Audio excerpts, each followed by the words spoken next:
Reading from the 16th chapter of Proverbs, verse 32. He who is slow to anger is better than a strong man, and he who masters his passions is better than one who conquers a city. This week I was reading an article by Rabbi Jeffrey Salkin, a very good writer. I urge everyone to try to look up some of his works. He calls the Martini Mitzvah, something like that. But anyway, Jeffrey Salkin is a rabbi from down in West Palm Beach area, and this week he was writing about that within Judaism, there's a belief that we all have two forces within us. There's the Hebrew word Yetzer HaTov, which means inclined to good. And all of us have that within us, but there's also a Yetzer Hara in Hebrew. That means we're not so much inclined to good. In fact, that is the part of our passions, our impulses, our anger, our bitterness, our pettiness that keeps us from being good. But Rabbi Salkin writes that Judaism compels its followers to rise above these impulses. And there are a couple of other words that he used in this article. One is, probably, I hope I'm pronouncing it correctly, is mitzvah, which means pursuit of the good and holy. Another, kedusha, means to rise above the animal or the base instincts that we have, that I was referring to be more like God. And this is our goal in life. There's another phrase that he uses to make his point. It says, use your words. And he gives the example of Moses, the Jewish hero who obviously led the Exodus. But Moses, if you remember in Exodus, when the Israelites were out in the desert, struck a rock with his staff to get water when they needed that. God told him to do that. But later on in the 20th chapter of Numbers, Moses is told by God, they're in the same situation. They're out in the wilderness, they need water. And Moses is told by God to command the rock to issue water. Well, Moses gets upset, he gets angry, he is impatient, and he strikes the rock not once but twice. Now the rock gives up water, but Moses does not do what God commanded him to do. He struck the rock instead of using his words to command the rock. And because this is the reason that Moses did not get to go to the promised land. God punished him by not allowing him to go over to Canaan because he had disobeyed God by hitting the rock. So, we are to, according to these stories, to rise above our impulses, rise above our anger, and try to act like God intends for it to act, more like God and towards our positive things. Well, I am videoing this one on the making this video on the 2nd day of April. It's a Saturday morning, and last Sunday night, less than a week ago, was the Oscars presentation. And unless you've been living in the cave this past week, you probably know exactly what I mean when I talk about the slap.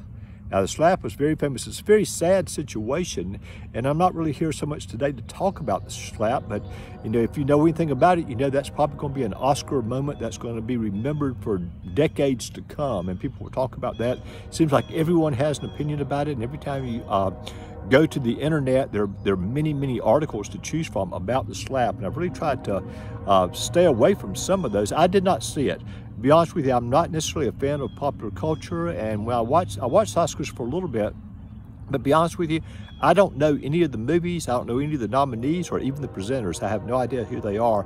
Unless it's somebody in memoriam, it's probably nobody I've even heard of. So I did not see the slap, and I'm not here to judge those who were involved with this.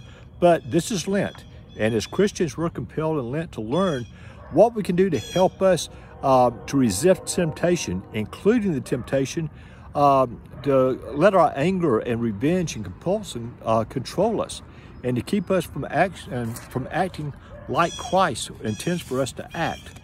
So this Lent, let us, I want to go back to another article I read this week from the Catholic website, which is called Aletheia, which is an excellent website, but they told another story from the Oscars, not something about the slap, but another story, which I'm not very familiar with these people, but this is a story about Lady Gaga.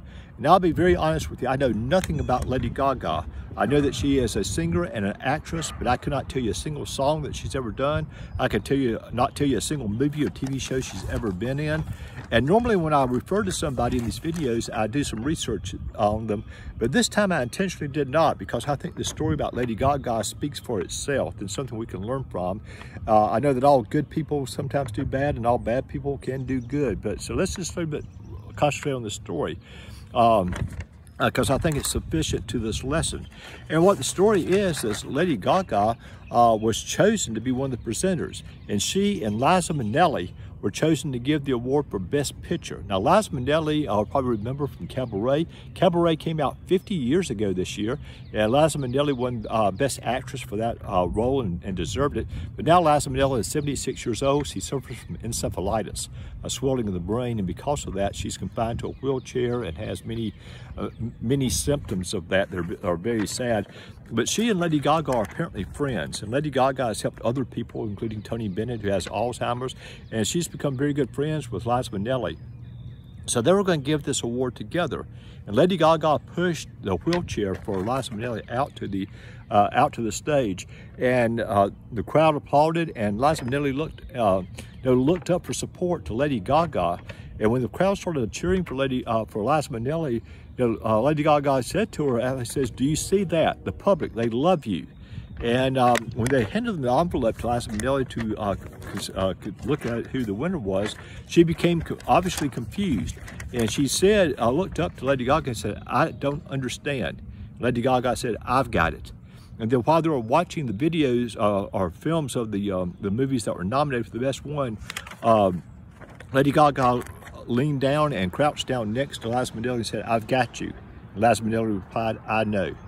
I urge you to watch the video of this part of the Oscars, and I think you will see just true acts of compassion and empathy. It is very much worth watching. So here we are in Lent, and this Lent, as Jesus was tempted in the wilderness, we as Christians will be tempted, and we're be tempted to give in to our impulses, our cravings, our anger, our bitterness, just our worst impulses. But we need to look to stories such as this one involving Lady Gaga and Liza Minnelli, because while we're also tempted to give in to our impulses, we can be inspired to pursue the good and holy. And this Lent, we can try to live more like Christ. And for that, we should say, thanks be to God.